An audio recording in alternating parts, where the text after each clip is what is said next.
Glória a Deus. Abre aí comigo 2 Pedro, capítulo 1, versículo 12.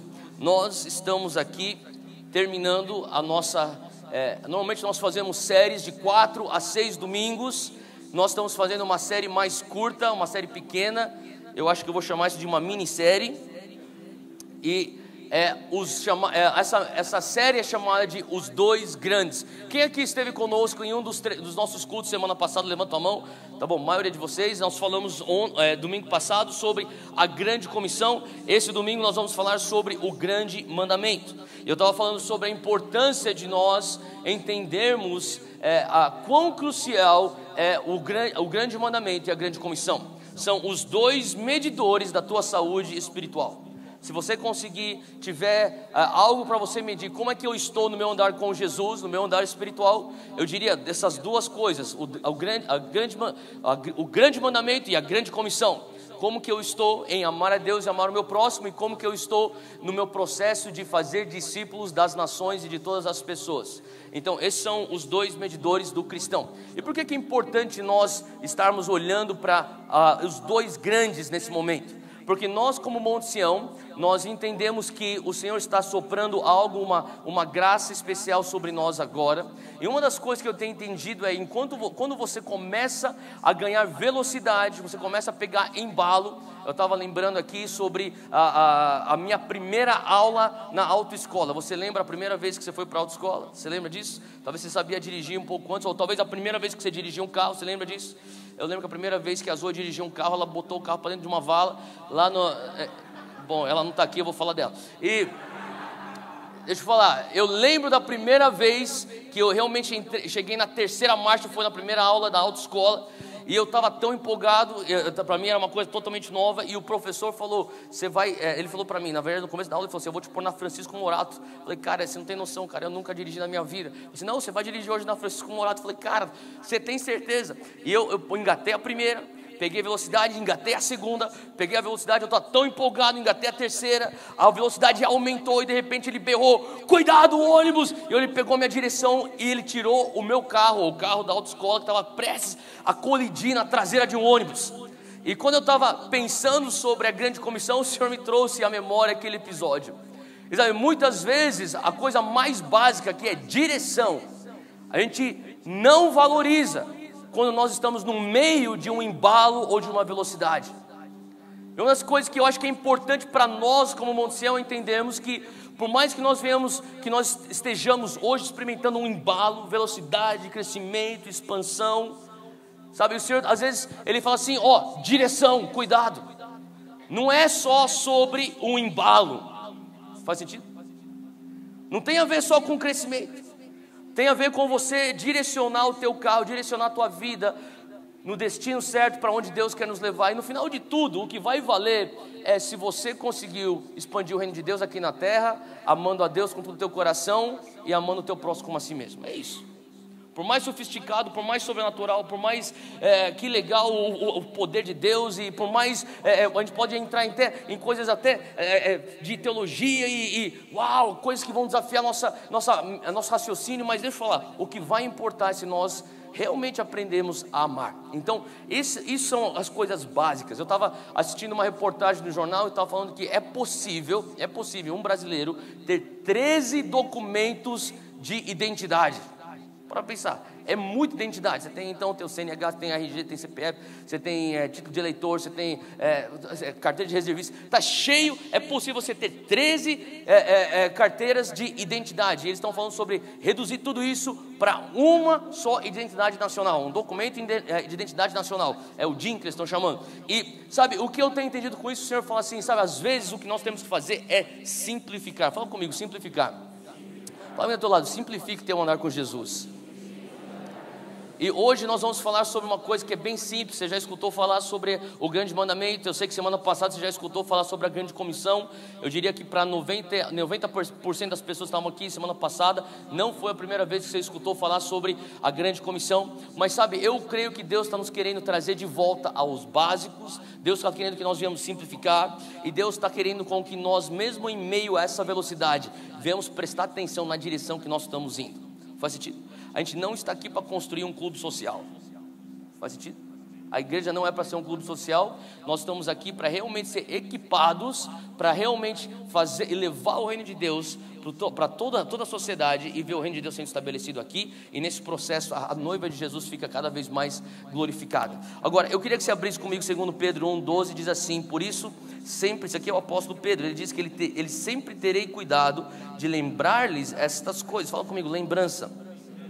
Se bem que vocês já a sabem, estão solidamente firmados na verdade que receberam. Então, uma coisa que é importante você entender aqui é que Pedro, ele já sabe, eu tenho uma verdade que eu vou lembrar vocês sobre essa verdade. Vocês já sabem essa verdade, vocês já receberam essa verdade, mas eu sou o apóstolo Pedro e eu considero que é importante você ser lembrado disso. Olha só que ele continua dizendo no 13: eu considero importante, enquanto eu estiver vivo nesse tabernáculo, desse corpo, despertar a memória de vocês. Fala comigo, despertar a memória. Hoje Deus quer despertar a nossa memória. Eu amo quando Jesus, ele está prestes a ir embora, ele fala assim: ó, antes de eu ir embora, vamos tomar aqui a ceia. Ele pega o pão, ele fala aqui, isso aqui é o meu corpo. Ele parte o pão, ele toma o vinho e fala assim: isso aqui é meu sangue. Assim, todas as vezes que vocês estiverem reunidos, fazei isso em memória de mim. Sabe, Jesus, ele era um cara, quem entende Jesus, era um cara muito inteligente. Ele não estava fazendo uma coisa, isso aqui é bonito, aqui parece muito espiritual, vamos partir o pão. Não. O que ele estava fazendo? Ele estava criando um mecanismo que seria uma tradição ao longo da história da igreja. E hoje nós, 2000 anos e mais depois de Jesus, ainda praticamos. Você pode ser um cristão que está andando com Jesus há 40, 50, até 60 anos. Toda vez que você pega o pão, toda vez que você pega o vinho, você parte o pão, toma do vinho, não tem como você pensar sobre a coisa mais básica e mais poderosa do Evangelho: a cruz de Cristo. Faz sentido? Agora, por que Jesus fez isso? Era como se ele fizesse um mecanismo que nos protegesse de esquecermos as coisas mais básicas e poderosas. Ele falou assim: ó, vocês não vão se desviar, porque eu vou assegurar que as próximas gerações da igreja vão se manter fiéis às coisas básicas e centrais do Evangelho. Então eu vou instituir aqui um negócio chamado a Santa Ceia. Sabe, isso nada mais é do que tradição. Eu estava falando com um jovem sobre tradição, e a maneira como eu enxergo tradição. Nós vivemos hoje uma sociedade que não tem muito valor, não dá muito valor para a tradição. Então as coisas estão se mudando rapidamente, a internet de informação chegando. Então às vezes a gente não consegue nem construir tradições. Isso é importante para você ter uma família saudável, você construir algumas tradições. Eu tenho visto isso hoje, pensando, cara, quais são as tradições que eu quero construir com os meus filhos? E sabe, a tradição nada mais é do que você pôr uma cerca de proteção ao redor da essência que você acredita. Se existe uma essência, a essência é o que? É comunhão, a essência é intimidade, a essência é o que? É a união. Então vamos construir uma tradição. A tradição é todo domingo nós nos reunimos para almoçar. Então a gente não vai glorificar a tradição, a cerca, mas a cerca vai proteger a união, a comunhão, a intimidade como família. Faz sentido? E Jesus, ele institui tradições, e ele põe essas tradições para proteger a essência. E quando aqui Pedro está fazendo, ele está falando assim: ó, existe algo aqui que eu quero te lembrar constantemente, para proteger você de perder a tua essência. Qual que é essa essência? Ele está falando aqui sobre coisas básicas da fé, se for pegar o contexto. Agora, uma coisa que eu acho que é muito interessante, na verdade, deixa eu contar esse testemunho bem rápido.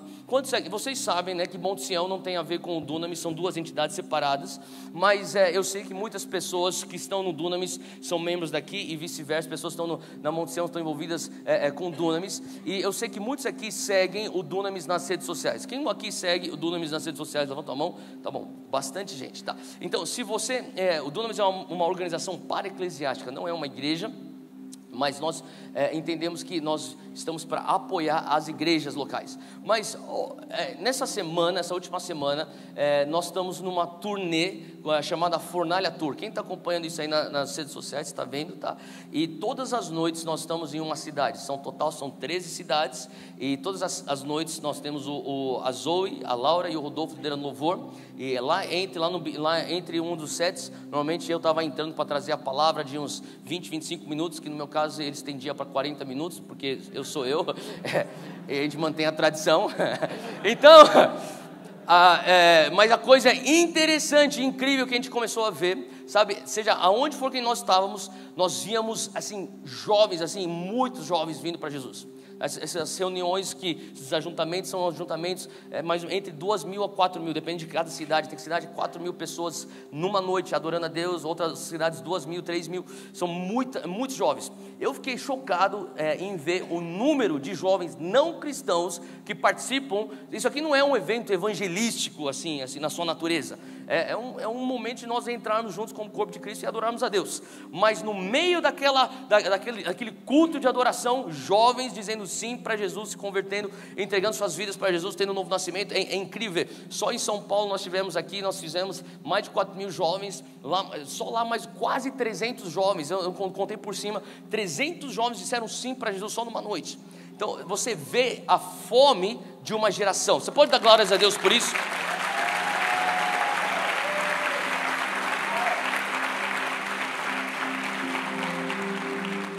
A nossa geração está tão faminta por espiritualidade que até dentro de igreja evangélica ele vai entrar. Você tem noção quantas coisas concorrem contra uma pessoa que não conhece Jesus a entrar dentro de uma igreja evangélica? Mas o cara está tão faminto que ele fala assim: eu ponho todos os preconceitos de lado porque eu estou com fome. Vamos ver se tem alguma coisa aqui espiritual. Porque é a fome da nossa geração. E uma das coisas que eu comecei a enxergar, nós temos trazido uma palavra que tem sido a mesma mensagem todas as noites. E uma da mensagem que nós estamos, abre aí comigo em Isaías 60. Eu creio que isso aqui, de alguma maneira, a gente vai linkar para dentro da palavra de hoje. Mas Isaías 60 tem sido a palavra que a gente tem trazido. Sabe, Deus está querendo, nós estamos experimentando.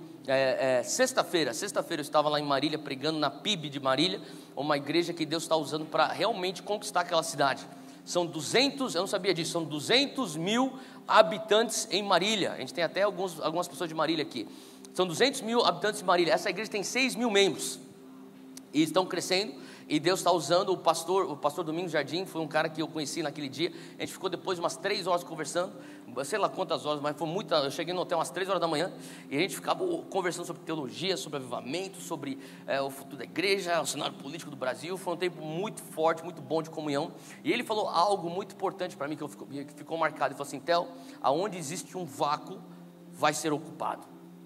E existe um vácuo hoje na nossa nação. Na hora eu me lembrei de Lucas 11:20. Você não precisa abrir, mas Lucas 11:20, Jesus diz: se eu expulso um demônio pelo dedo de Deus, eis que é chegado o reino de Deus. No versículo 24 a 26 ele fala assim que se o espírito imundo que é lançado para fora, ele perambula pelos lugares, procurando os lugares áridos para ele estar, sendo assim que ele não encontra um lugar para habitar, ele volta para o lugar de onde ele saiu, encontrando a casa varrida, adornada, ele traz junto com ele 7 espíritos piores, e o último estado fica pior do que o primeiro estado. Jesus está nos ensinando sobre transformação social nesse versículo. Então o que ele está falando aqui? Ele está falando sobre, não basta, versículo 11:20, Lucas 11:20, você expulsar a corrupção do Brasil. Ele está expulsando a corrupção do Brasil, está vindo à tona. Existe um vácuo que está surgindo, esse vácuo vai ser preenchido. Eu oro que venha a ser preenchido pela igreja de Jesus Cristo. Faz sentido? Agora, esse vácuo, se você está clamando e falando, que nem nós clamamos hoje, Deus, traz tudo à tona, aquilo que está oculto, traz, revela, limpa o Brasil, a partir de Brasília, para os 4 cantos do Brasil, que a tua justiça venha a reinar, que o teu reino venha a reinar, glória a Deus por isso. Só que, sabe, o restante desse trecho aqui de Lucas 11 tem a ver com a casa está varrida, limpa e adornada, e se nós não ocuparmos aquela casa, o último estado vai ser pior do que o primeiro. Eu sei que você pode pensar, não existe situação pior do que está hoje, é impossível. Mas é um princípio espiritual aqui. Então o que eu estou querendo dizer com isso? É que nós, ao mesmo tempo que nós estamos falando, olha, nós temos que eliminar e erradicar a corrupção do Brasil, é importante nós falarmos como é que nós vamos ocupar esses lugares de influência, aonde está a geração que está vindo, que está valorizando a educação, que está valorizando o trabalho, para estar valorizando a capacitação para ocupar esses 7 montes da sociedade. Faz sentido? Então, a coisa que nós temos falado, e é chocante, porque todo lugar que a gente vai, a gente fala essa mensagem, os jovens ficam assim, como se eles nunca tiveram escutado algo assim antes. Eles ficam falando assim: sério que eu posso ser um empresário e servir a Deus? Sério? É sério que eu posso ser um político e servir a Deus? Sim. É sério que eu posso ser um cineasta e servir a Deus? Sim. Eu posso ser um professor servir a Deus? Sim, sabe, é derrubar o muro do sagrado e secular, a divisão do sagrado e secular. Faz sentido? Tudo que você faz é santo. Uma vez que você é sacerdócio real, uma vez que você é um santo em Cristo, tudo que você faz é adoração a Deus. Olha só, Isaías 60, ele traz a profecia para os dias de hoje. Ele diz assim: levanta-te, resplandece. Fala para quem está ao lado: levanta-te. Fala assim: resplandece. Agora olha para essa pessoa e profetiza isso para ela: porque já vem a luz do Senhor, e a glória do Senhor está nascendo sobre a tua vida. Amém? Agora olha só o versículo 2, eu vou pôr o versículo 2 de uma maneira bem pessoal para nós brasileiros. Olha, ele diz assim: porque eis que as trevas cobriram o Brasil, e a escuridão cobriu o povo brasileiro, mas sobre o Brasil o Senhor virá surgindo, e a sua glória se verá sobre a nação brasileira, e as nações caminharão à luz de Deus no Brasil, e os reis ao resplendor que está nascendo no Brasil. Faz sentido o que eu estou falando, gente? Sabe, eu recebi algo, um clipe de uma reportagem, talvez é o programa de noticiário mais famoso nos Estados Unidos, chamado 60 Minutes. Eles fizeram semana passada uma reportagem sobre a Operação Lava Jato. Então, todos, seria assim, o equivalente ao que um Fantástico alcança no Brasil, 60 Minutes alcança os Estados Unidos inteiro. Eles fizeram uma reportagem sobre a Operação Lava Jato. E quando eles fizeram essa reportagem, alguém me passou um resuminho de 10 minutos, 10, 12 minutos por WhatsApp. Eu peguei aquele resumo, eu mandei para todos os meus amigos pastores, todo mundo que prega, os avivalistas, meus amigos, tudo fora do Brasil, porque eu tento explicar para eles não entendem, porque é um pouco complexo. Quem já tentou explicar o Lava Jato para alguém que não é do Brasil? É uma missão. Eu falei assim, ó, isso aqui, ó, tudo que eu estou falando é isso aqui, assiste esse negócio aqui, você vai entender. E todos eles começaram a voltar para mim com mensagem de texto, falando assim: cara, esse negócio aí é horrível, cara. Eu não tinha noção que esse negócio é muito pior do que o Watergate. É bem pior do que o Watergate. Ele falou assim: cara, como que é isso? E ao mesmo tempo que eles estavam tão chocados no estado que a nossa nação chegou, muitos deles voltaram e falaram assim para mim: Theo, mas você já parou a pensar que esse aí é o cenário mais propício para um avivamento? Não existe um cenário mais propício para um avivamento do que nós estamos vivendo agora. Há 7 anos atrás, 8 anos atrás, a gente pensava: esse partido que vai nos ajudar. A gente viu: não tem nada a ver, esse partido não vai ajudar a gente não. Então vai ser esse partido que vai ajudar a gente. Não, esse aí também não vai mais ajudar. Esse aqui também não. Nós tínhamos umas 20 opções que nós olhávamos e pensávamos: um desses 20 vai dar certo para ajudar o Brasil. Vai reduzindo para 10, para 5, hoje está 3, daqui a pouco vai ter só uma coisa. Até os ateus vão falar: cara, a situação do Brasil é só um milagre. Quando você chega no fundo do poço, é o que eu sempre falo, quando você chega no fundo do poço, a única direção que você tem para olhar é para cima. Quantos estão entendendo que Deus está nos levando lá para o fundo do poço? O único lugar que a gente vai ter para olhar vai ser para Deus. Sabe, até pessoas que não acreditam em Jesus vão falar: se não for por um milagre, se não for por Deus, não existe esperança. Sabe, nesses momentos que nós estamos com as condições ideais para o mover de Deus. Sabe o que eu estou falando? O Espírito Santo está próximo de se mover no Brasil de uma maneira poderosa. Só que existe um vácuo, e nesse vácuo existe algo que nós como igreja, nós temos que entender que é condicional.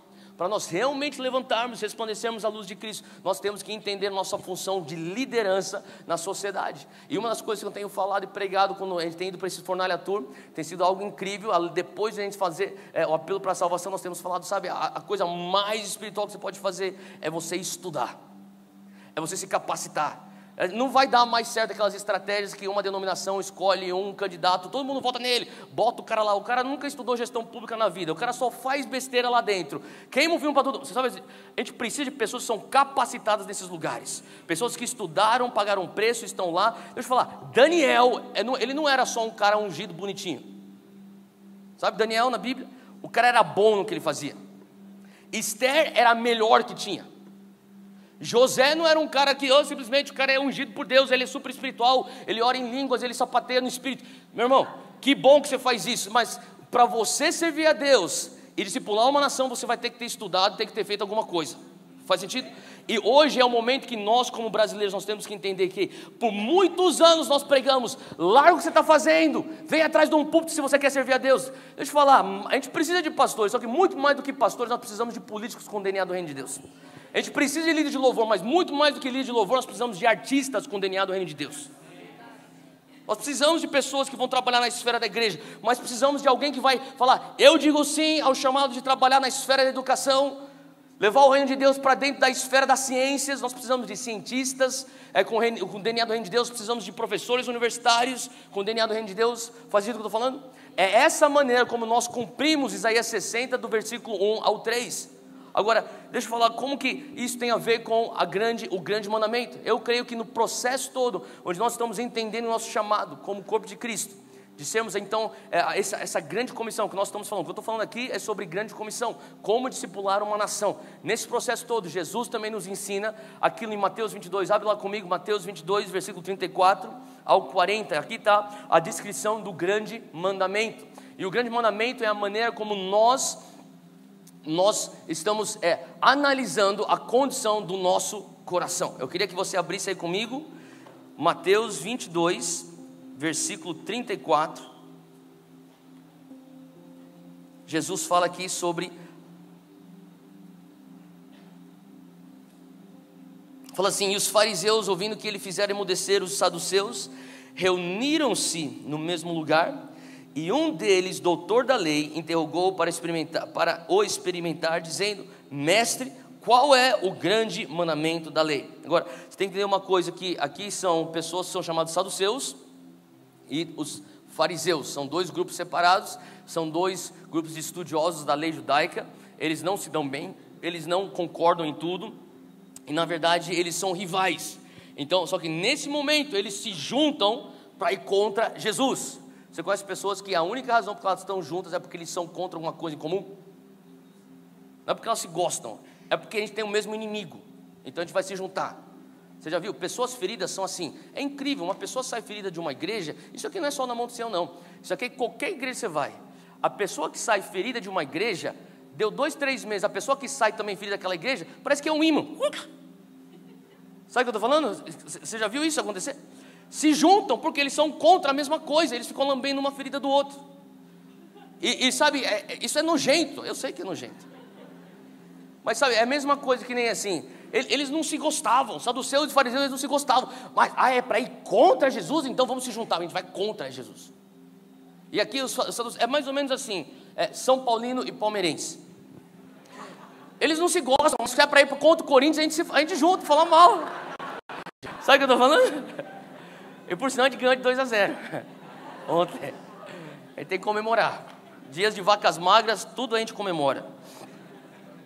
Ele fala aqui que ele pergunta: mestre, qual é o grande mandamento da lei? E Jesus lhes disse: amarás o Senhor teu Deus de todo o teu coração, de toda a tua alma e de todo o teu pensamento. Este é o primeiro e grande mandamento. E o segundo, semelhante a este: amarás o teu próximo como a ti mesmo. Desses 2 mandamentos dependem toda a lei e os profetas. Agora, você tem que entender uma coisa: Jesus sabe que ele está sendo testado pelos saduceus e fariseus. Jesus sabe que isso aqui é uma maneira deles debaterem e provarem ele errado. Agora, você vai entender um pouco melhor aqui na versão de Marcos. Abre comigo em Marcos 12. Nós vamos fazer mais referência à versão de Mateus, mas eu queria aqui ressaltar a versão também de Marcos 12, versículo 28. Diz assim: aproximou-se dele um dos escribas que os tinha ouvido disputar ou debater, e sabendo que lhes tinha respondido bem, perguntou-lhe: qual é o primeiro de todos os mandamentos? E Jesus respondeu-lhe: o primeiro de todos os mandamentos é isso: ouve, Israel, o Senhor nosso Deus é o único Senhor. Isso aqui você tem que entender aqui, que no versículo 29, Jesus ele está respondendo com uma oração que os judeus faziam de maneira religiosa todos os dias, essa oração chamada Shema. E a oração Shema começava sempre com: ouve, Israel, o Senhor nosso Deus é o único Senhor. Versículo 30, amarás pois ao Senhor teu Deus de todo o teu coração, e de toda a tua alma, e de todo o teu entendimento, e de todas as tuas forças. Este é o primeiro mandamento. E o segundo, semelhante a este, é: amarás o teu próximo como a ti mesmo. E daí ele termina dizendo: não há outro mandamento maior do que esse. Agora, abre lá comigo Mateus 22, você vai ver que no versículo 40 de Mateus 22, ele diz: desses 2 mandamentos dependem toda a lei e os profetas. Agora é interessante que Jesus ele está fazendo a referência para a Bíblia que eles liam. Então você tem que entender que Jesus ele não tinha o Novo Testamento porque ele estava vivendo o Novo Testamento. Só mais tarde viria então Paulo para escrever as epístolas. Qual que era a Bíblia que Jesus lia? A Bíblia que Jesus lia era o Antigo Testamento. Então ele está fazendo referência àquilo que Moisés tinha escrito, as leis e os profetas. Então ele está falando assim, deixa eu responder. Ele cita, se você for entender o que ele está fazendo, quando ele é testado, ele está citando Deuteronômio 6. Abre lá comigo, Deuteronômio 6, versículo 4. Deuteronômio, quinto livro da Bíblia, lá no começo, Deuteronômio 6, versículo 4. Ele diz assim, a palavra diz assim, Deuteronômio 6, 4 diz: ouve Israel, o Senhor nosso Deus é o único Senhor. Mas novamente, aí o Shema, versículo 5 diz: amarás, pois, o Senhor teu Deus de todo o teu coração, de toda a tua alma e de todo o teu poder, ou de toda a tua força. Aqui então, Jesus ele está citando a lei de Moisés, e se não fosse suficiente, ele termina em Mateus 22, 40, dizendo algo muito forte. Ele fala assim, desses dois mandamentos, ou nesses dois mandamentos, toda a lei e os profetas dependem disso. Então, algumas verdades sobre o grande mandamento. E hoje eu vou tentar fazer o que nós tentamos fazer semana passada. Nós vamos responder o que é o grande mandamento, o porquê de nós cumprirmos o grande mandamento e como que nós cumprimos o grande mandamento. Então são 3 perguntas que nós estamos fazendo, que nós vamos tentar responder. O que é o grande mandamento? Por que eu devo cumprir o grande mandamento e como que eu devo cumprir o grande mandamento? O que é o grande mandamento? A gente acabou de ler, é a citação de Jesus. Ele cita Deuteronômio 6, 4 e 5 e ele adiciona. E o segundo, semelhante a esse, é amarás o teu próximo como a si mesmo. E deixa eu falar uma coisa, só para pontuar aqui, não é amarás o teu próximo ao invés de si mesmo. É amarás o teu próximo como a si mesmo. Se você quer crescer em amor ao teu próximo, você tem que crescer em amor por si mesmo. Faz sentido? A maneira como você se ama vai ser a maneira como você vai tratar o teu próximo. Então, Jesus não está falando assim, não, substitua a tua vida pelo teu próximo, se anule pelo teu próximo. Não é isso que ele está falando. A maneira como você se ama, ame o teu próximo. E a gente vai mencionar um pouco disso lá mais para frente. Mas 3 verdades sobre o grande mandamento que é importante você entender. Aqui Jesus deixa claro que amar a Deus é a maior conquista que o ser humano pode conquistar.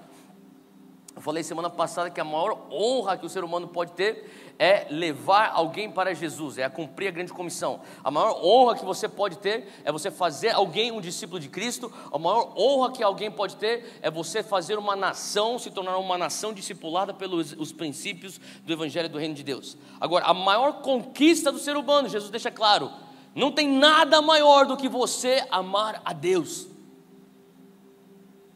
Faz sentido, gente? Cristianismo, ele tem esse ponto central. A base do cristianismo é você tem que amar a Deus. Você pode fazer uma ação de ações e ações e ações de caridade, só que se você não ama a Deus, você não está entendendo o que é ser cristão. Faz sentido? E aqui, olha só, o que a palavra de Deus está dizendo aqui Jesus deixa claro, amar a Deus é a maior conquista. Agora, outra coisa que ele deixa claro é que amar as pessoas é igual a amar a Deus. Versículo aqui em Mateus 22, versículo 39, ele diz: semelhante a este, o segundo mandamento é: amarás o teu próximo como a ti mesmo. Em outras palavras, amar o teu próximo é como você amar a Deus. Então quando você está amando o teu próximo, você também está amando a Deus. Aos olhos de Deus, isso é amor por Ele. Agora, outra coisa interessante é que ele deixa claro no versículo 40, nós já mencionamos isso, é que amar a Deus, na verdade, o propósito das Escrituras depende disso. Então ele fala assim que a lei e os profetas dependem do amor. Então eu queria que você entendesse uma coisa aqui, é como se o amor estivesse segurando, apoiando toda a lei e os profetas. Então, de onde veio a lei e os profetas? A lei e os profetas tiveram sua origem no amor. Aonde é o destino da lei e dos profetas? Eles te levam de volta ao amor. Então Jesus está falando assim, não adianta vocês serem doutores da lei, vocês saduceus, depois vocês fariseus, vocês enxergam a lei de maneira diferente, vocês têm suas divergências, mas vocês todos, ambos são extremamente religiosos. E vocês vêm aqui tentando me questionar. E vocês se unem para vir contra mim, para ver se vocês conseguem me pegar no pulo. E deixa eu falar uma coisa, vocês sabem muito bem, até que eu estou respondendo com a tua própria lei, com a tua própria Bíblia. Mas deixa eu falar uma coisa, tudo aquilo que eu acabei de falar, depende do amor. E se não voltar para o amor, de nada vale. Faz sentido? Ele fala assim, não adianta a tua piedade religiosa se você não entende que isso, ele é oriundo do amor e ele tem um destino final, o amor. É isso que Jesus está falando. Então, olha só, abre comigo aqui em Romanos 13, versículo 8. Isso aqui, Paulo explica esse conceito de uma maneira muito interessante. Ele diz assim, Romanos 13, versículo 8. Então, a fonte da lei dos profetas deve ser o amor, e o objetivo final, a lei dos profetas. Jesus está falando assim, a lei e os profetas, eles devem, uma vez que você cumpre a lei e tudo aquilo que os profetas estão falando, aquilo na verdade, se você está entendendo, você não enxerga isso como um fim, mas como um meio, deve te levar para o fim que eu destinei, que é amor. Sabe, isso que eu lembro quando eu estava estudando no seminário teológico, eu sentava lá e às vezes eu entrava em umas aulas, eu olhava e eu começava a ver o professor da aula, e eu falava assim, cara, como que esse cara sabe tanto? Eu tinha uns professores que tinham 3, 4 doutorados, os caras passaram a vida inteira enfunados numa sala de aula estudando. Eu olhava aquilo e falava assim, cara, como que o cara sabe tanto? O cara citava assim, ó, isso aqui no grego, aí começava a falar em grego, citava tudo em hebraico. É tipo, uns caras assim, cabeçudos, eu ficava assim, meu Deus, eu ficava tão impressionado com o conhecimento daqueles homens. E eu também ficava tão decepcionado com o tédio que eles viviam. Deixa eu falar, se você ama estudar a palavra, glória a Deus que você ama estudar a palavra, glória a Deus que você ama estudar teologia, a gente precisa de mais pessoas que se envolvam nisso, mas deixa eu falar, você estuda a Bíblia para ter um encontro com Jesus. Se você fizer o teu estudo teológico, o teu fim, você vai se tornar um legalista, você vai se tornar um religioso, chato, boring, um cara cheio de tédio, que as pessoas olham e falam assim, eu não vejo nem mais vida em você. Ao mesmo tempo que eu olhava e falava assim, nossa, como que esse cara sabe tanto? Eu falava, nossa, como que é possível alguém saber tanto e não ter nada de vida? Faz sentido o que eu estou falando, gente? Então a gente estuda a palavra como um meio e não um fim. Por que você lê a Bíblia? Porque você quer descobrir como que eu consigo encontrar Jesus aqui na Bíblia. Faz sentido? É por isso que você estuda a palavra. Então Jesus está criticando o fato que eles fizeram a lei e os profetas o fim e não o meio. Ele está falando assim, ó, a origem é o amor, o meio é a lei e os profetas, e o fim deve te levar de volta ao amor. Vocês não estão entendendo, a lei e os profetas dependem do amor. Tudo vem do amor e tudo volta para o amor. Faz sentido? Aqui, olha só como Paulo explica, Romanos 13, versículo 8, ele fala, não devam nada a ninguém, a não ser o amor. Fala comigo, o amor. Ele fala assim, a não ser o amor de uns pelos outros. Quem ama o seu próximo cumpre os requisitos da lei de Deus. Aí Paulo deixa claro, você quer cumprir a lei e os profetas? Ame o seu próximo. Aquele que ama o seu próximo já cumpriu os requisitos da lei de Deus. O que Paulo está falando? Paulo está falando aquilo que Jesus falou no grande mandamento. Ele fala assim, pois os mandamentos dizem, não cometa adultério, não mate, não roube, não cobice. Esses e outros mandamentos semelhantes se resumem em um só. Ame o seu próximo como a si mesmo. O amor não faz o mal ao próximo.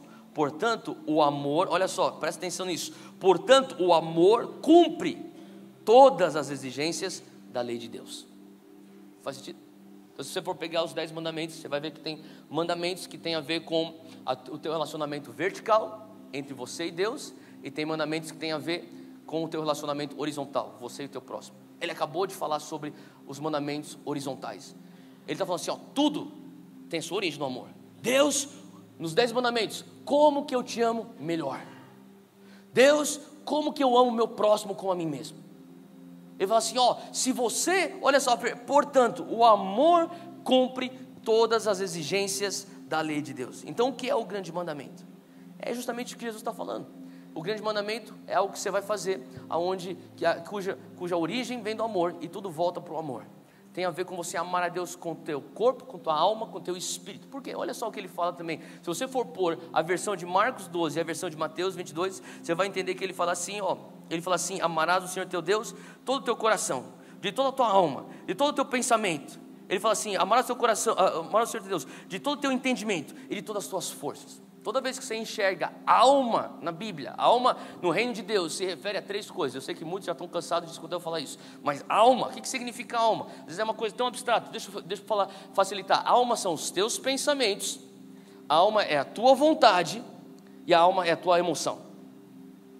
Eu quero amar a Deus com a minha alma. Então, se você quer amar a Deus com a tua alma, você tem que amar com os teus pensamentos, com os teus desejos e com a tua emoção. Isso é a tua alma. Toda vez que a gente escuta na Bíblia também a palavra diz: amarás o Senhor Deus com todo o teu coração. O que significa coração? Duas coisas que quando você enxerga na palavra, quando a palavra diz ama a Deus com todo o teu coração, diz ame a Deus com toda a tua alma e o teu espírito. Faz sentido, gente? Então a palavra está dizendo aqui, Jesus fala, amarás, que você quer saber o maior mandamento? Você tem que amar a Deus com toda a tua alma, com o teu espírito, com o teu coração. Você vai amar a Deus com todo o teu entendimento, você vai amar a Deus com toda a tua mente, e você vai amar a Deus com todas as suas forças. Agora, eu queria que você entendesse uma coisa, você como eu, todos nós somos feitos de corpo, alma e espírito. Nós temos três partes, nós temos um espírito preso dentro de um corpo que tem uma alma. Faz sentido? Agora, o que quer dizer isso? Ele está falando assim, você quer amar a Deus? O que significa amar a Deus? Significa que você vai amar a Deus com todo o teu ser. É por isso que você não pode estar num lugar e falar assim, você está numa reunião de oração e Jesus está lá e sabe, eu deixo eu deixar uma coisa clara, Deus é onipresente, não é verdade? Uma coisa é a presença dele como característica da natureza onipresente dele. A outra coisa é quando ele escolhe se manifestar com a presença manifesta. São duas coisas diferentes. Então ele já tem na sua natureza a onipresença, é isso que faz Deus ser Deus, a onipresença, a onisciência e a onipotência de Deus. Agora tem momentos que ele entra e fala assim, não, nessa reunião, nesse ajuntamento, onde 2 ou 3 estão reunidos no meu nome, eu quero me manifestar com a presença. Isso é a presença manifesta. Você já experimentou algumas reuniões, talvez num link, talvez numa conferência, talvez num culto, talvez numa reunião de oração, onde você está lá e de repente você sente alguma coisa mudou na atmosfera? Sabe o que eu estou falando? Jesus entrou, a presença do Senhor está aqui, o Espírito Santo está aqui, sabe? Quando isso acontece, você não pode falar assim, o que você está fazendo? Está amando a Deus. Cara, mas você está parado aí? O que importa é meu coração. É verdade, mas aqui Jesus está falando sobre algo que vai envolver teu corpo, tua alma e teu espírito. Cara, não tem como em algum momento, quando a presença de Deus vir, você não cair no chão, se ajoelhar, chorar, erguer suas mãos. É por isso que, sabe, Davi, ele sabia como amar a Deus. Você quer entender uma pessoa que sabe amar a Deus? Estuda a vida de Davi. Davi sabia amar a Deus. Davi, tantas vezes nos Salmos, ele faz referência, erguei as vossas mãos.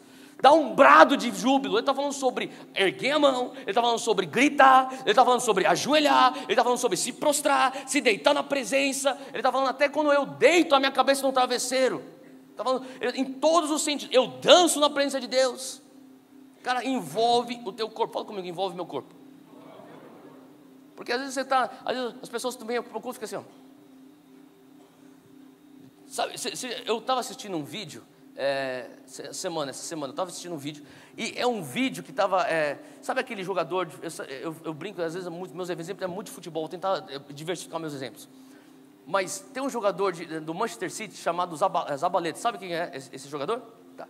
Então, alguns sabem não, tudo bem, enfim, é um jogador que é argentino, que joga no Manchester City, e ele há muito tempo, ele tem uma identificação com o clube, por muito tempo jogou lá, e ele está indo embora essa semana. Então o Manchester City está fazendo uma homenagem para ele, estavam fazendo todas umas ações de marketing, e eles pegaram os maiores fãs do Zabaleta, e eles pediram para eles gravarem um vídeo de agradecimento. Só que tinha um fã que ele tinha seus 5, 4 anos de idade, e esse menino, acho que é um pouco mais velho, uns 5, 6 anos de idade, esse menino, ele tinha tido câncer há uns anos atrás, e o Zabaleta tinha ido para o hospital, eles fizeram uma matéria de televisão para ele visitar esse menino, e então eles deram um apelido para esse menino, esse garotinho, de Mini Zaba. E esse Mini Zaba, ele está lá, e eles estão filmando isso, e ele está lá olhando para a câmera, ele está começando a ler o seu agradecimento para o jogador Zabaleta, só que ele não sabe que atrás da cortina dele está o próprio Zabaleta. Então a ideia é que eles vão pegar em câmera o Zabaleta saindo para dar um abraço no menino. E quando o Zabaleta sai, o menino sai correndo, ele está tão emocionado, ele sai correndo, ele vai para o colo da mãe, daí o Zabaleta vai lá e pega ele no colo dele, ele começa a chorar. E daí o menino começa, ele fala assim, você lembra que eu te visitei no hospital? Ele fala, eu lembro, o menino chorando. Eu estou assistindo esse vídeo, daí o cara lê para mim então o que você ia falar. Ele fala assim, eu não consigo ler, eu estou chorando. Então o Zabaleta pega a carta do menino e ele começa a ler, com o menino no colo. Ele começa a chorar, Eu estou assistindo esse vídeo, eu estou...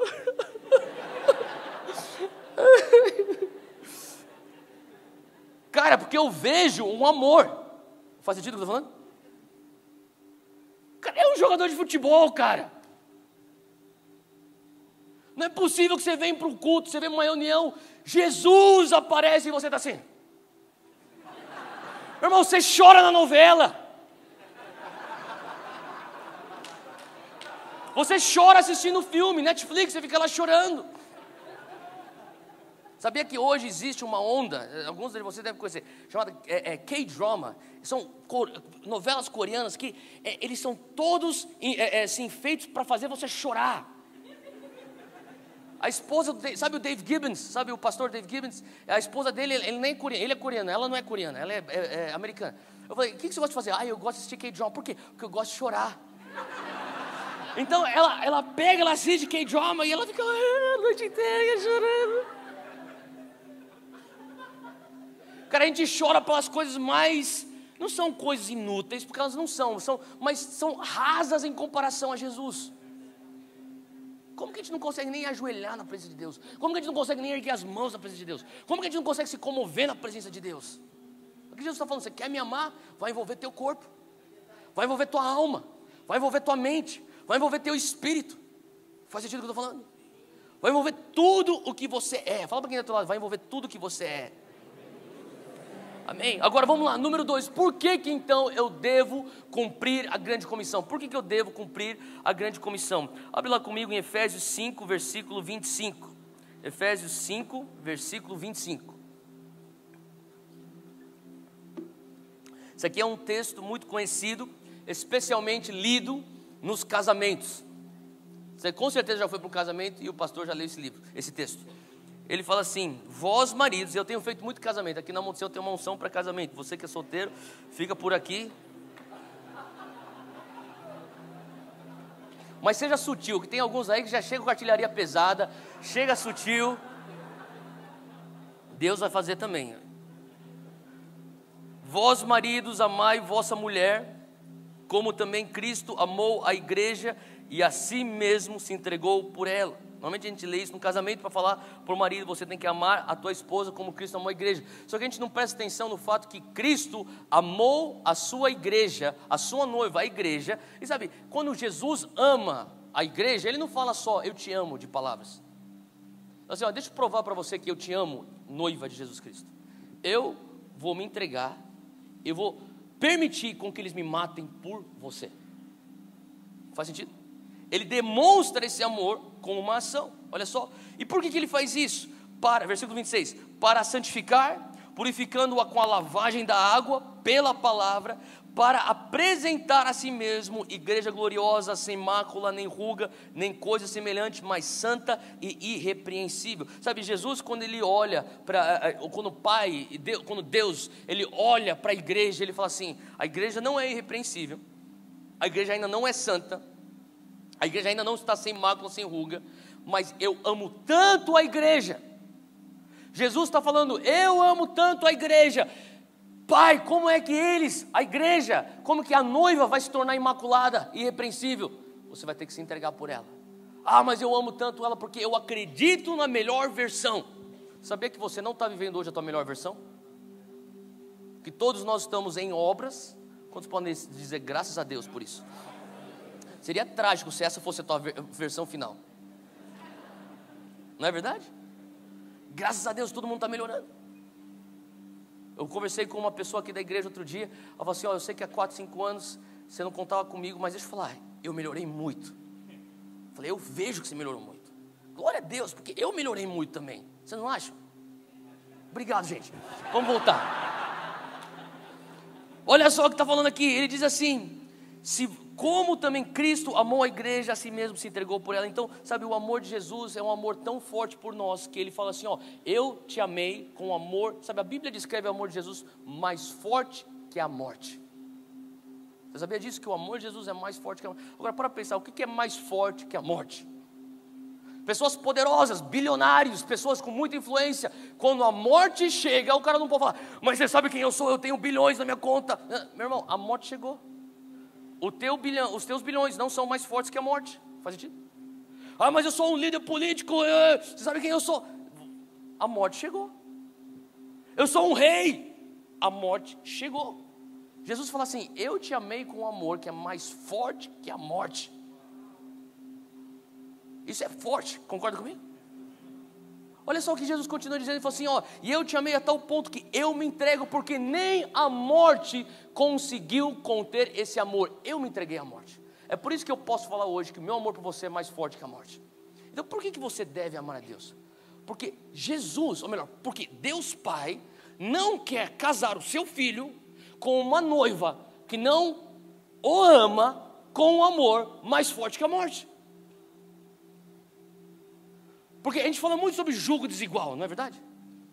Agora a gente fala assim, sabe o que é jugo desigual? É você passar a tua vida inteira aqui, com a tua vida eterna garantida, a tua cadeira cativa lá nos céus, sem aprender a amar a Jesus, e chegar nas bodas do Cordeiro, e Jesus fala assim, eu te amei com amor mais forte que a morte, eu me entreguei a ti, e você fala assim, eu fiz uma oração por fé, recebi por graça, estou aqui. Isso é jugo desigual. Você está nas bodas do Cordeiro. Sabe, eu tenho feito alguns casamentos e quando a gente faz o casamento, às vezes eu pergunto para o casal, eu falo assim, então, para os noivos, eu falei, como que vocês vão fazer a parte dos votos? Eu tenho aqui os votos, aquela coisa tradicional, eu vou estar com você na morte, na doença, na pobreza, na saúde, aquela coisa toda, até que a morte nos separa, sabe? Está nas minhas anotações, fica tranquilo que quando for a tua vez eu vou falar direitinho.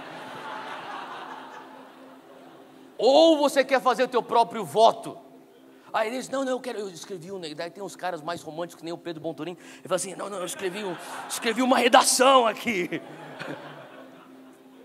Legal. Agora, às vezes as pessoas fazem os dois, e daí a gente faz os votos, você jura? Sim, então, daí agora eu passo o microfone, eles vão começar a ler. Agora, imagina, eu nunca tive uma situação dessa, mas imagina se isso não seria bizarro. Daí chega lá, o homem, o cara, o noivo, ele pega o microfone, e ele pega, tem uma lista assim de coisas, e fala assim, desde o primeiro dia que eu te vi, meu coração palpitou, eu não consegui dormir naquela primeira noite, fiquei pensando em você, e ele começa, sabe, você já foi para esses casamentos? E todo mundo fica assim tipo, especialmente as madrinhas, quando o cara está falando para a amiga delas, né, e elas, e ela está chorando, ela está enxugando as lágrimas, a maquiagem toda está escorrendo, daí termina o voto, daí vai para ela, daí ela pega o microfone, ela fala assim, eu não escrevi nada, mas eu queria só falar que eu gosto de você. Não seria bizarro isso? O que você acha que o pai, ou melhor, o que você acha que a mãe do noivo, o quê? Não é? Você consegue já imaginar essa cena? Daria uma boa cena de um filme isso. Mas deixa eu falar, Deus Pai está entregando o seu filho para casar conosco, a sua noiva. E na bodas do Cordeiro, Jesus fala assim, eu te amo. Eu não falo só de palavras, eu demonstrei quando eu entreguei minha própria vida por você, com amor que é mais forte do que a morte. Eu desprezei a vergonha, eu suportei a cruz, eu tomei a forma de servo, eu desci para a terra, fui obediente e obediente até a morte de cruz. E nós, igreja, vamos falar o quê? Jesus frequentava uma igreja evangélica lá em São Paulo. Isso é jugo desigual. Por que você deve amar a Deus com todo o teu coração, com toda a tua alma, com todo o teu espírito, com todo o teu entendimento, com todas as tuas forças? Pelo simples fato que é dessa maneira que Jesus te ama. E para nós não termos um jugo desigual, nós temos que passar o resto das nossas vidas aprendendo, Deus, como que eu posso te amar assim como Jesus me amou? Porque eu quero chegar num dia, nas bodas do Cordeiro, e eu não quero ter um jugo desigual. Faz sentido? Agora, isso não é atingido só pelo teu próprio esforço, envolve a graça de Deus, mas envolve a nossa escolha, envolve o nosso livre-arbítrio, dizer, eu quero crescer em amor por ti. Faz sentido? Agora, abre comigo em 1 João 4,19. Por que eu devo amar a Deus com tudo que eu sou? Por que eu devo cumprir o grande mandamento? 1 João 4,19 fala algo muito forte. Ele diz assim: nós o amamos porque primeiramente Ele nos amou. Sabe, você tem que entender uma coisa, que quando você nasceu nessa terra, você não tinha dentro de você, e nem tem, se não for por Deus, a capacidade de amar Deus de volta. Nós não somos tão bons quanto nós pensamos. É importante que a gente entenda que se não fosse pela graça de Deus, nem amar a Deus de volta a gente consegue.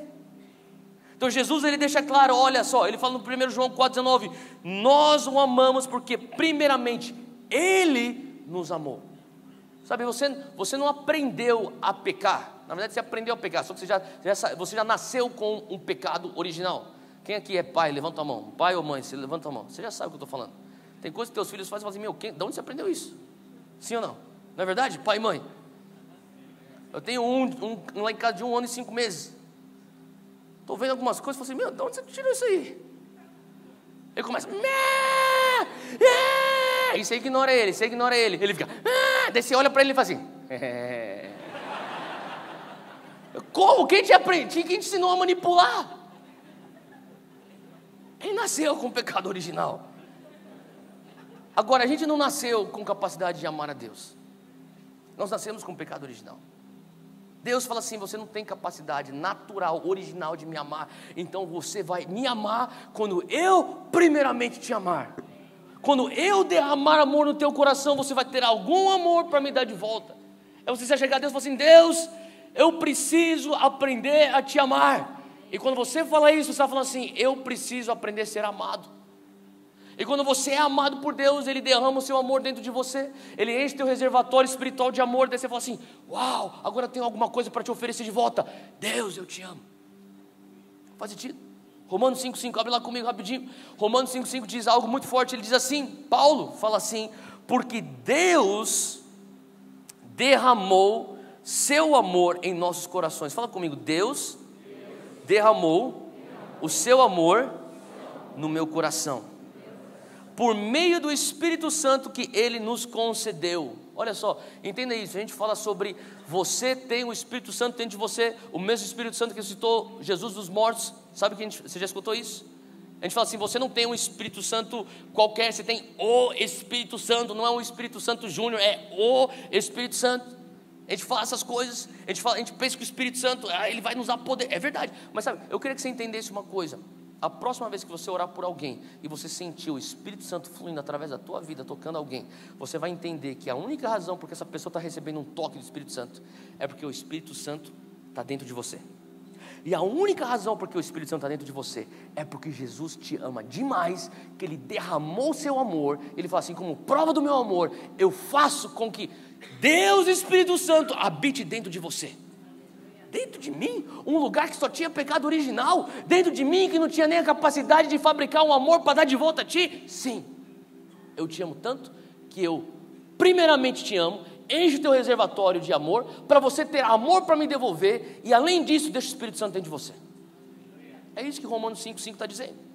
Então por que eu devo amar a Deus? Porque é o curso natural da tua vivência espiritual. Qual que é essa vivência espiritual? Eu estou aqui, Deus, eu tenho que entender que o Senhor me ama.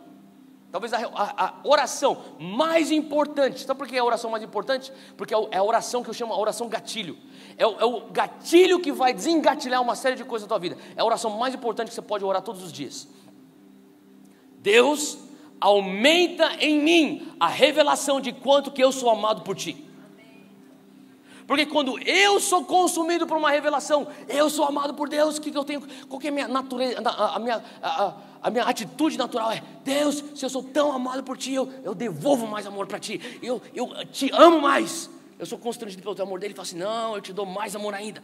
Daí você fica cheio daquele amor, o que acontece? Você olha para a pessoa ao teu redor, as pessoas que te cercam, você começa a transbordar amor de Jesus para as pessoas.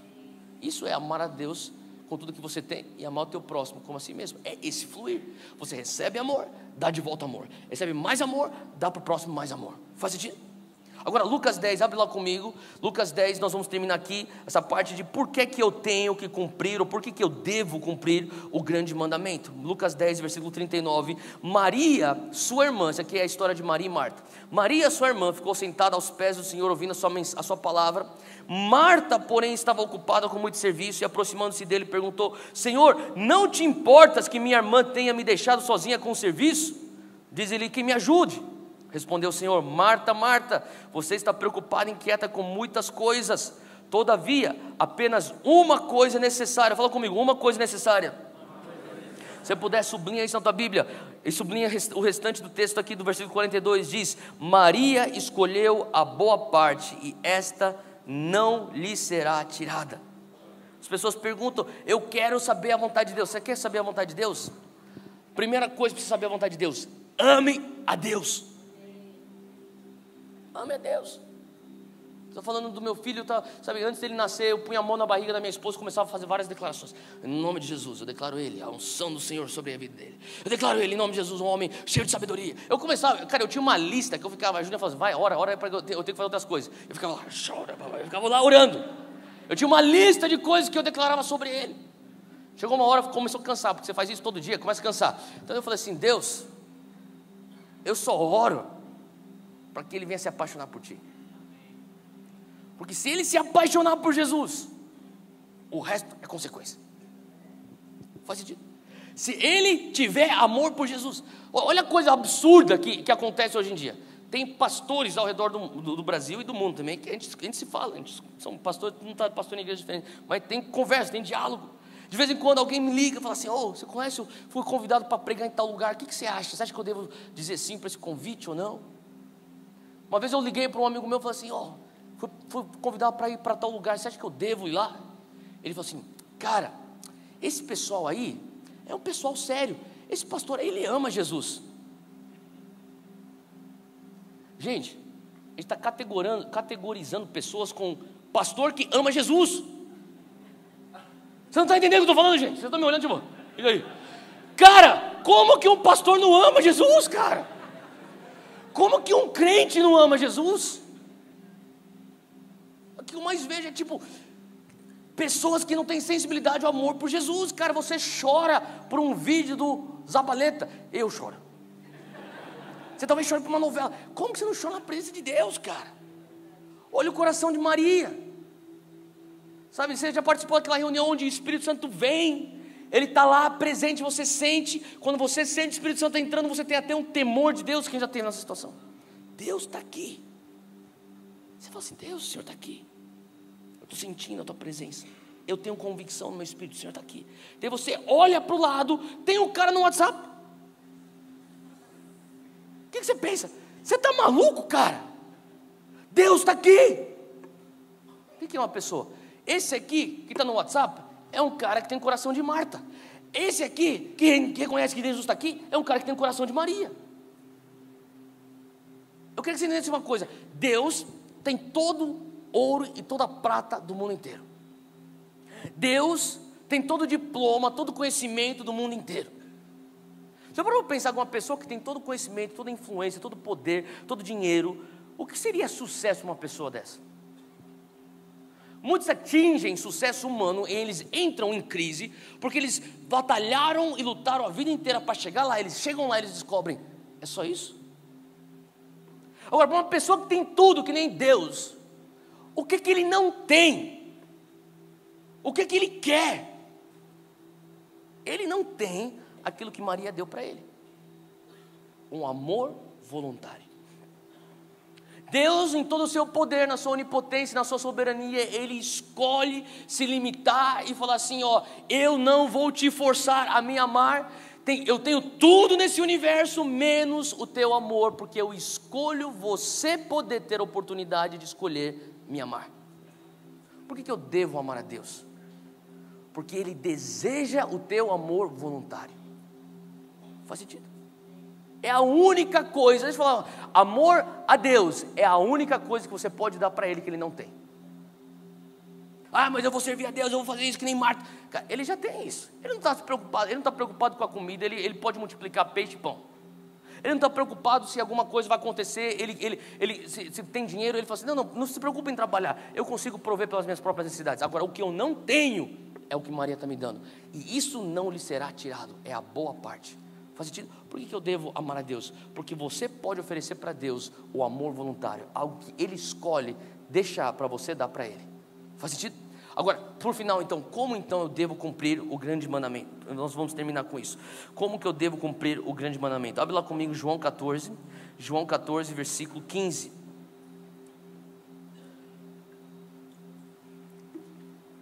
Diz assim: se vocês me amam, obedecerão os meus mandamentos. Então, como que eu vou cumprir o grande mandamento? Você não pode, deixa eu falar uma coisa, presta atenção nisso. É impossível você amar a Deus sem obedecer a palavra de Deus. Ah, mas você não está entendendo, eu realmente amo Deus. Não. O que você não está entendendo é que você tem um sentimento, você tem uma emoção por Deus, você tem uma empatia por Deus, você tem uma coisa que é superficial, espuma e talvez te dê alguns calafrios. Mas amor que é mais forte que a morte, você prova quando você obedece a palavra de Deus. Faz sentido? Não existe outra alternativa. Olha só 21. 14, 21. Quem tem os meus mandamentos e lhes obedece, esse é o que me ama. Aquele que me ama será amado por meu Pai, e eu também o amarei e me revelarei a ele. Está mais do que claro. Pula para o 23. Respondeu Jesus: se alguém me ama, obedecerá a minha palavra. Meu Pai o amará, nós iremos a ele e faremos morada nele. Não tem como você amar a Deus sem você obedecer a palavra de Deus. Não tem como você falar assim, ó Deus, eu te amo, a parte da tua palavra eu obedeço, a outra parte, ó, deixa que eu dou conta nessa aqui, eu vou fazer do jeito que eu acho que eu tenho que fazer. Não, você não ama Deus. Você pensa que você ama Deus. Você tem empatia, você sente emoções por Deus, mas isso não é amor. A palavra é clara. Agora, então como que eu devo cumprir o grande mandamento? Obedecendo a sua palavra. A outra maneira que você deve cumprir é esperando na presença dele. Eu acabei de falar sobre Maria.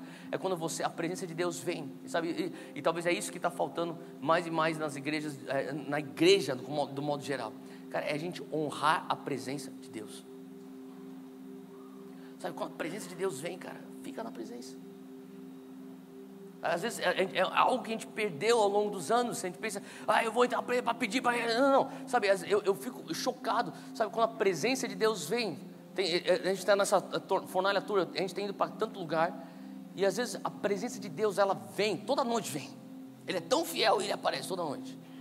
Quando ele vem, sabe, você começa a sentir que, você começa a ver até os músicos, os líderes de louvor, todo mundo que está, até a equipe que está correndo para lá e para cá. A presença de Deus vem, para. A presença de Deus veio. A gente até para. Deixa. Quem sou eu para ficar tocando, ficar reclamando com o técnico de som quando a presença chegou aqui? Quando a presença está aqui, cara, esquece, está microfonando, deixa. Se o cara está lá, não sabe o que vai fazer com a maquininha da lojinha lá que não está pegando, deixa.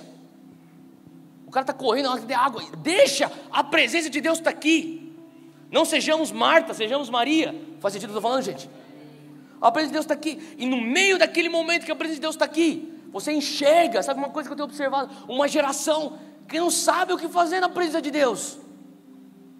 A presença de Deus está aqui, então começa: aleluia!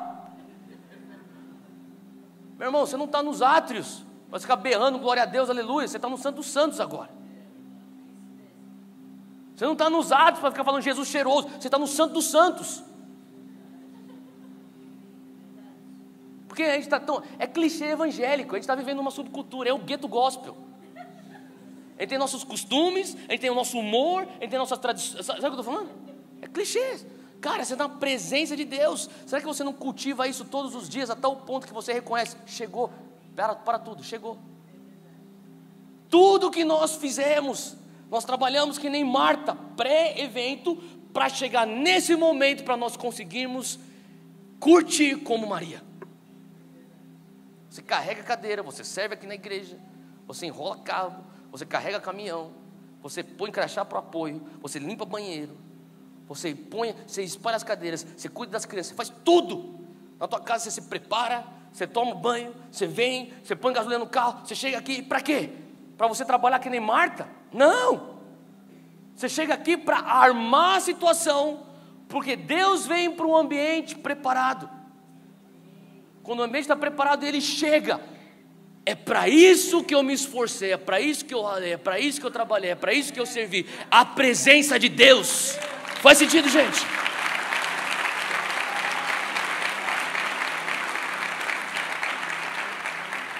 E quando chega a presença de Deus, cara, naquele lugar, deixa eu falar uma coisa para você.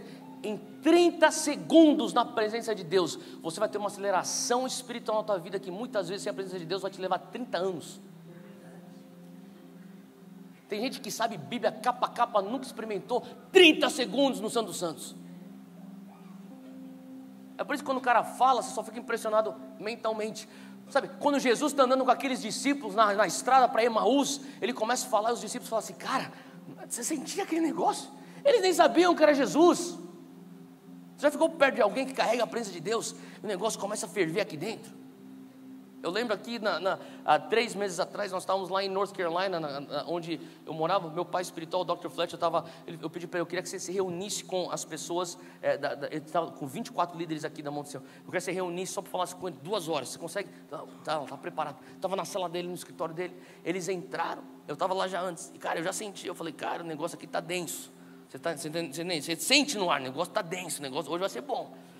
E daí eu estava lá, de repente eu via os líderes aqui entrando para a sala.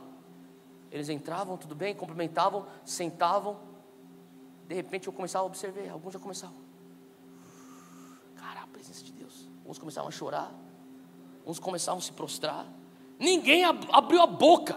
A presença de Deus estava lá. Faz sentido o que eu estou falando, gente? Que viemos ser uma igreja de Maria, que aprende a cultivar a presença de Deus. Olha só, e não só isso, existem aqui, não, eu vou pular para a próxima aqui, não, eu vou fazer isso aqui.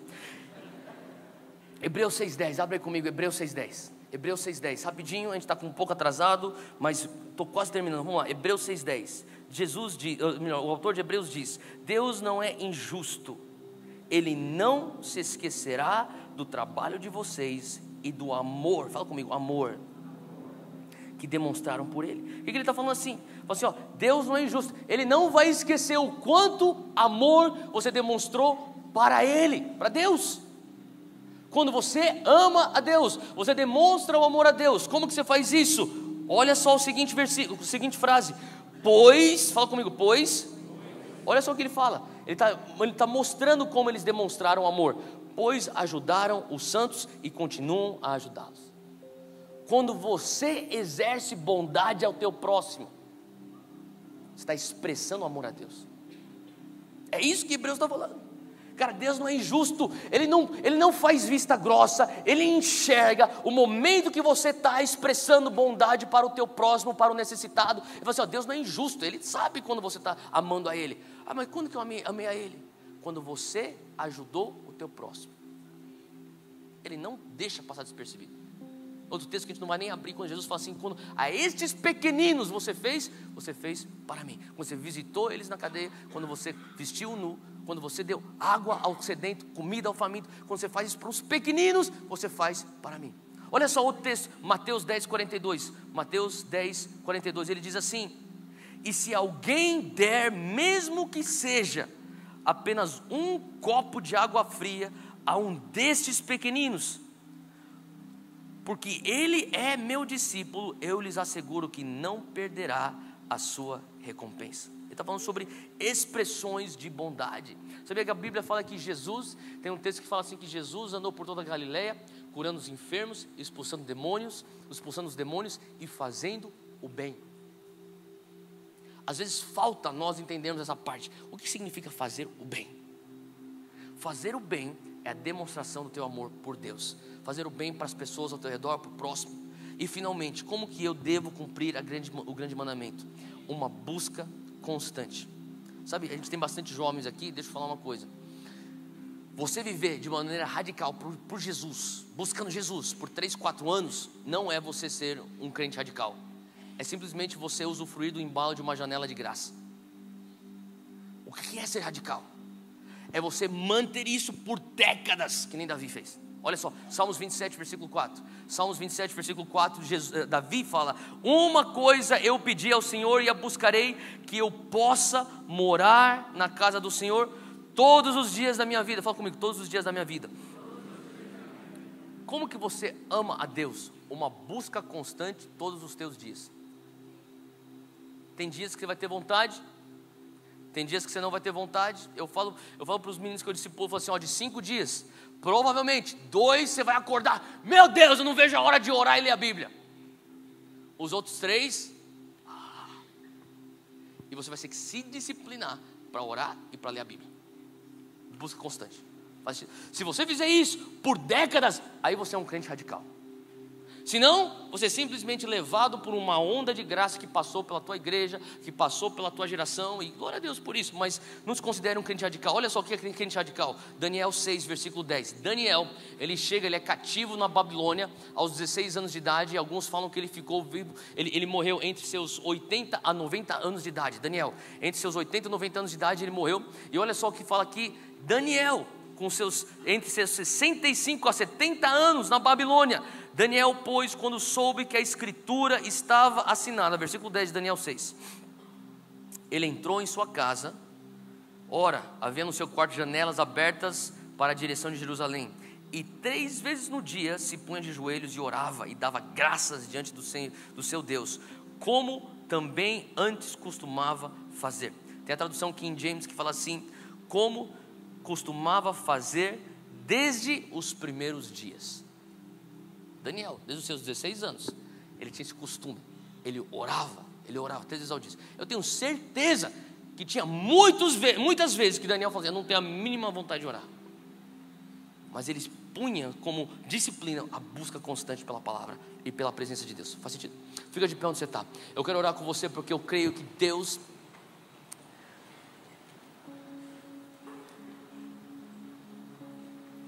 está querendo nos levar a voltar às coisas básicas como igreja.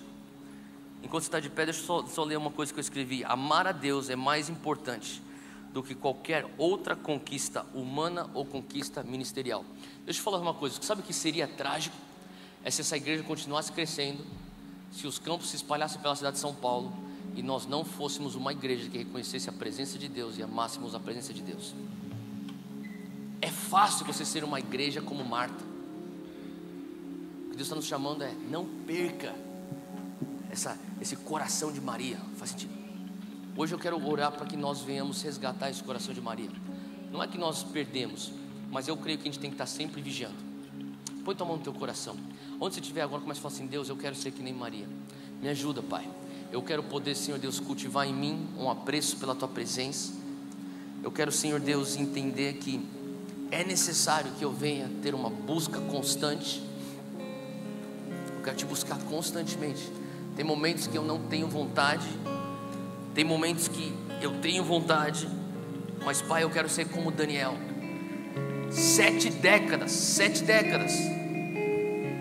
buscando a tua presença constantemente. Isso é radical. Eu quero fazer da oração de Davi a minha oração. Uma coisa eu peço, Deus, eu quero habitar na tua presença todos os dias da minha vida. Eu quero poder contemplar a tua beleza, Deus. Eu quero aprender aqui no teu templo. Pai, eu quero aprender a esperar na tua presença. Eu quero buscar, Senhor Deus, obedecer a tua palavra. Deus, o Senhor tem tudo. O Senhor tem todo o ouro, toda a prata. Mas Pai, o Senhor não tem meu amor voluntário, e hoje eu te dou. Senhor Deus, eu quero que o Senhor aumente em mim a revelação de quanto que o Senhor me ama, para que eu venha amar o Senhor de volta e amar o meu próximo como a si mesmo. Pai, nas bodas do Cordeiro eu também quero poder dizer que eu te amei com todo o meu coração, com toda a minha alma, com todo o meu entendimento, com toda a minha mente e com todas as minhas forças. Comece a orar isso para o Senhor com as tuas próprias palavras.